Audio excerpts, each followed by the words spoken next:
BC కులాలన్నీ తిరిగి బ్రతకాలంటే కూటమి అధికారంలోకి రావాలని ఎమ్మెల్యే నిమ్మల రామానాయుడు అన్నారు. పశ్చిమ గోదావరి జిల్లా పాలకొల్లు మండలం కాపవరంలో మన పాలకొల్లు మన రామానాయుడు కార్యక్రమంలో భాగంగా ఇంటింటి ప్రచారం నిర్వహించారు.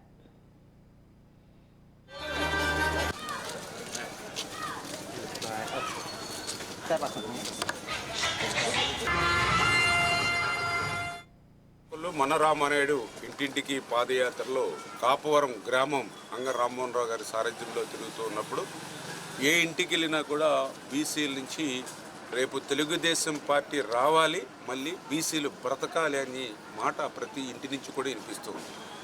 వాళ్ళు చెప్తూ ఉన్నారు, ఏదైతే తెలుగుదేశం పార్టీ వచ్చిన తర్వాతే బీసీలకి స్వతంత్రం వచ్చింది, బీసీలు కూడా మరి ఏదైతే అనేక రకాలైనటువంటి పదవులు రాజకీయ పరంగా ఎదిగామని అంటే ఆ యొక్క తెలుగుదేశం పార్టీ స్థానిక సంస్థల్లో 34% రిజర్వేషన్ ఇచ్చింది.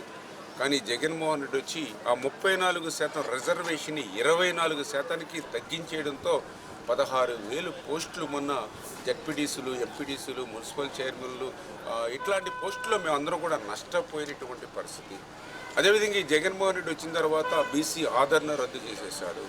అదేవిధంగా ఏదైతే ఆ రోజు పాదయాత్రలో సంవత్సరానికి 15,000 కోట్ల రూపాయలు చొప్పున 5 సంవత్సరాల్లో 5-15 75,000 కోట్లు బీసీ సప్లాన్కి ఇస్తానని చెప్పి మొత్తం 5 సంవత్సరాల్లో 5 రూపాయలు కూడా బీసీ సప్లాన్ పెట్టకుండా బీసీల్ని మోసం చేశాడు.